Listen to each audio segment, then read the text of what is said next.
I'm with Derek Sime, who is retiring president of the Munro Society. Hi, Derek. Hello, good afternoon. How are you? All right? Very well, thanks. I thought it'd be quite nice, Derek, just to talk about the Munro Society, Yeah. what it is, when it was set up, and what you do. So, if I can take you back to the organisation's origins. Now, how long ago were they set up? The Munro Society was set up in 2002, which coincidentally was the International Year of the Mountains. I wasn't actually involved in the society at that time, but it was set up by the founder members, Irvin Butterfield, who died last year unfortunately, Ian Robertson, John Myrddyn, and various others. So that's 2002 the society was set up. Now, membership, who's it open to? Membership is open to anyone who has completed all the 283 Munros as there are now. There is no other membership qualification. And the organisation, so it's 8 years old. Yeah. How can you access details about it?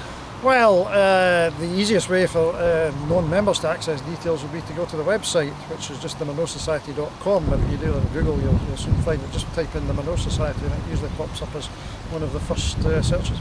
And of course, anybody viewing this, if they have completed the Munros and not a member of the society, they can actually join, can't they? They can join as long as they've completed all the Munros, and they can join through the website. There is a form available to download off the website, and they can send it into the secondary. Yeah. So the things that the society does on a yearly basis, Yeah. what would they be?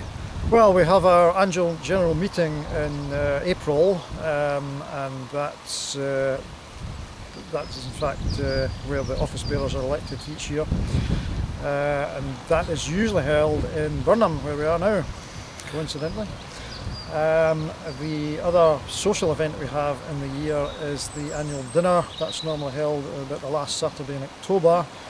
The venue varies. Last year we were in Pitlochry, the previous year we were in Strathpeffer, next year we're going to Fort William, so that's always a major attraction for the membership.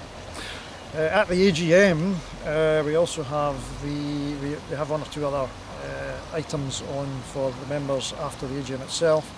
And then we have the annual lecture in the evening, which is open to members of the public. We used to call that the annual Munro lecture, but we've renamed it now the Irvin Butterfield Memorial Lecture in honour of our first president, who, as I say, died last year. Now, with those two, you've got the AGM and you've got the annual dinner. Yeah. But I know the Munro Society are currently involved in certainly two very interesting projects. Yes, indeed we are. We have a project called the Mountain Quality Indicator Project, or MQIs for short. That was really devised more or less from the outset because the Munro Society was set up so that people could put something back into the mountains that they've enjoyed so much. And one of the ways we felt people could put something back would be to record various attributes that they have noticed on the mountain, so we set up a form, a recording form, which goes through various different aspects such as access, flora, fauna, drainage, past and present human influence, degree of wildness experienced, and also what we call the aesthetic and physical response, which is quite a mouthful, but what it really means is how much did you enjoy your day. And it's the most subjective of the 8 different criteria.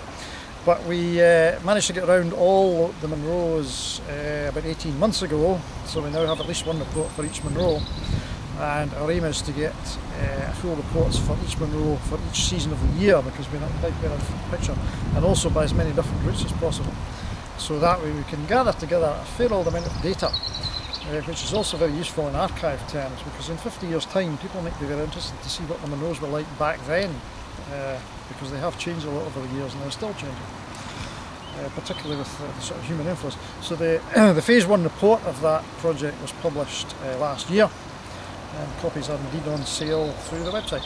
And of course that will be ongoing. You said it'll be quite interesting in 50 years' time to look back to see how I suppose it's almost sort of path erosion and various aspects behind it. Path erosion is one very significant thing that we've noticed. When I first started climbing Munros, very often there wasn't a path to the summit. Now you're hard pushed to find a Munro where there was not quite a well-worn path, and in some cases erosion can be 2 or 3 metres deep. It's quite horrendous in some particular instances. So, and I know there's a lot of path repair work getting done, but that's quite a significant change. And the other thing, on the positive side, there's been a lot more natural regeneration being encouraged, and also planting of native forestry species as opposed to conifer plantations, so that there are some positives as well. So that's the MQIs. Yeah. That, by the sound of it, they've been ongoing for, would I say, about a year or so, a year and a half, 2 years? No, the MQI project itself has been going on now for the best part of 6 years. Actually. Oh, has it? 6 years? Yes, indeed. So is it just the first report that's just recently been First published? report was published last year. Yeah. And as I say, it's an ongoing thing. It doesn't really have an end. It's an ongoing record of the Munros. Now, of course, the other project that you're currently involved in, that is? That is the heightings.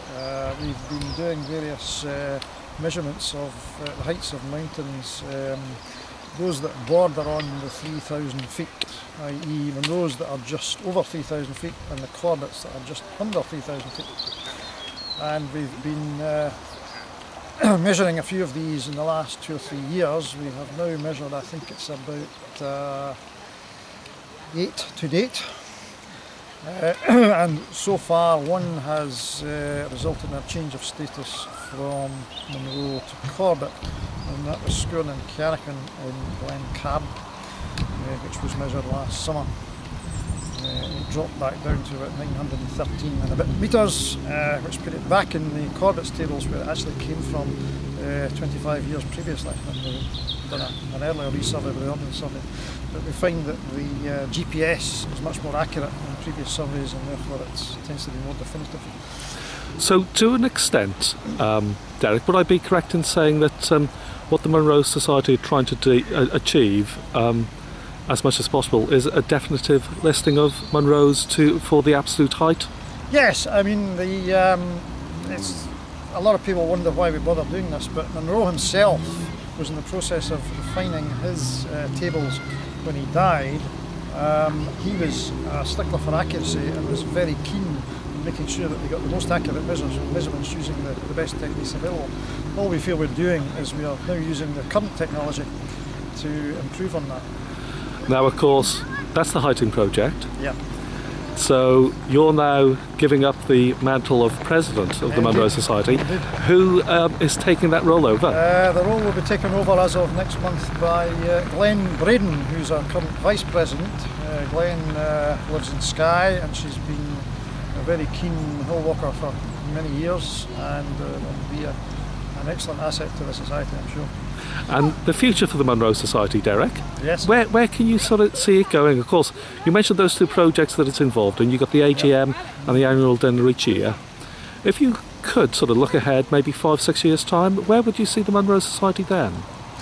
I would like to think the membership would expand a little bit. We have currently around 250 members, but we know that there are well in excess of 4,000 registered Munroists, most of whom are still around, I guess. And there's probably a lot more besides who haven't registered, so it'd be nice to think that we could expand our membership just a little bit. At least if we could get to sort of nearly the 10% mark of Munroists, I think that'd be nice, up to about 500. The other thing I didn't mention, is very key for membership, is we produce 3 newsletters every year. These are usually quite interesting documents and well worth reading, and another benefit of membership. We also produce the Munro Society Journal. We're about to publish journal number 2 later this year, and we see possibly in future years the journal will become an annual event, and obviously the Mountain Quality Indicators project will certainly be going on. That's got a long way to run. And we also like to, from time to time, to participate in other related things such as path restoration work. We've done some work on that in the past, and probably will do that sort of thing again. So, yeah, just I see it going from strength to strength. It's still a relatively young society. I think it's got a bit to grow yet. Well, Derek, it's been good speaking to you, and it's been good finding out details about the Munro Society. Yeah. So many, many thanks. Thank you very much.